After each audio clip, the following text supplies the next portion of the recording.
जानिए इस बार जलझूने ग्यारस कब है और ये क्यों मनाई जाती है।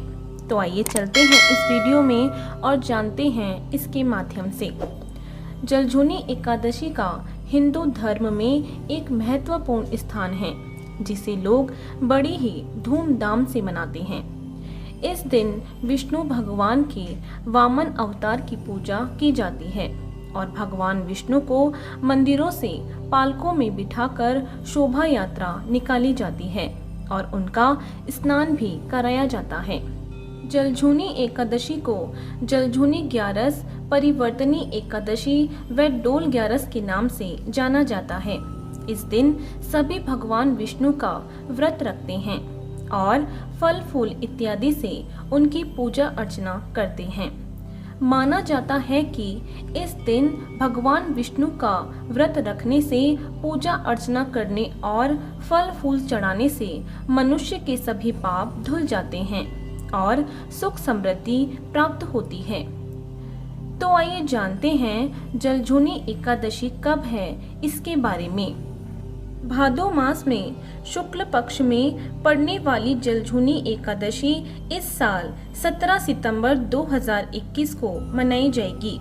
इस दिन भगवान विष्णु को मंदिरों से बाहर निकालकर पालकों में बिठाकर लोगों की बड़ी भीड़ के साथ शोभा यात्रा निकाली जाएगी। तो आइए जानिए जलझूनी ग्यारस क्यों मनाई जाती है इसके बारे में। कई नामों से जाने वाली जलझूनी ग्यारस जैसे पद्मा एकादशी, जलझूनी एकादशी, परिवर्तनी एकादशी, डोल ग्यारस को मनाने का मुख्य कारण शास्त्रों के अनुसार इस दिन माता यशोदा ने भगवान श्री कृष्ण के वस्त्र धोए थे तथा उन्हें स्नान कराया गया था। इसीलिए आज भी भगवान श्री कृष्ण को शोभा यात्रा के साथ पालकी में बिठाकर स्नान कराने के लिए नदी तालाबों पर ले जाया जाता है। जलझूनी एकादशी के बारे में शास्त्रों के अनुसार एक और मान्यता है कि इस दिन भगवान श्री कृष्ण ने पहली बार करवट बदली थी, इसीलिए इसे परिवर्तनी एकादशी भी कहा गया है। तो आइए जानिए परिवर्तनी एकादशी यानी जलझूनी ग्यारस का शुभ मुहूर्त के बारे में।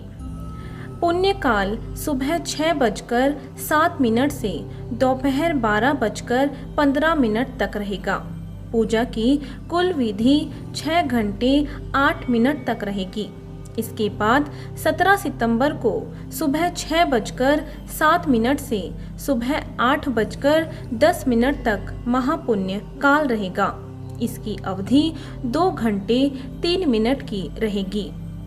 तो आइए जानिए जलझूनी एकादशी के महत्व के बारे में। परिवर्तनी एकादशी को सभी दुखों से मुक्ति दिलाने वाली माना जाता है। इस दिन को करने से वाजपेय यज्ञ का फल मिलता है।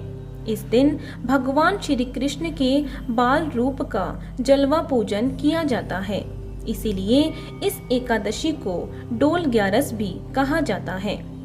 पौराणिक कथाओं के अनुसार इस दिन राजा बलि से भगवान विष्णु ने वामन रूप में उनका सब कुछ दान में मांग लिया था।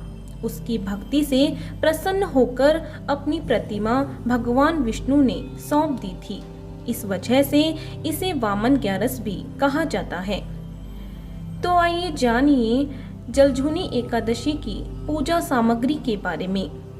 भगवान विष्णु जी की मूर्ति या प्रतिमा पुष्प, नारियल, सुपारी, फल, लौंग, धूप, दीप, घी, अक्षत, पंचामृत, भोग, तुलसी दल और चंदन आदि पूजा की सामग्री में लिए जाते हैं। तो आइए जानिए एकादशी व्रत की पूजा विधि के बारे में। सुबह जल्दी उठकर स्नान आदि से निवृत्त हो जाएं। घर के मंदिर में दीप प्रज्वलित करें। भगवान विष्णु का गंगा जल से अभिषेक करें। भगवान विष्णु को पुष्प और तुलसी दल अर्पित करें।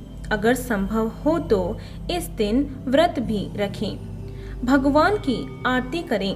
भगवान को भोग लगाएं और इस बात का विशेष ध्यान रखें कि भगवान को सिर्फ सात्विक चीजों का भोग लगाया जाता है।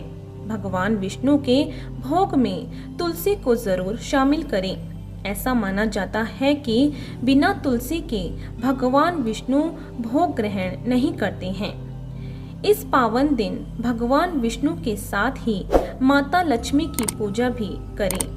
इस दिन भगवान का अधिक से अधिक ध्यान करें। तो आज के लिए सिर्फ इतना ही।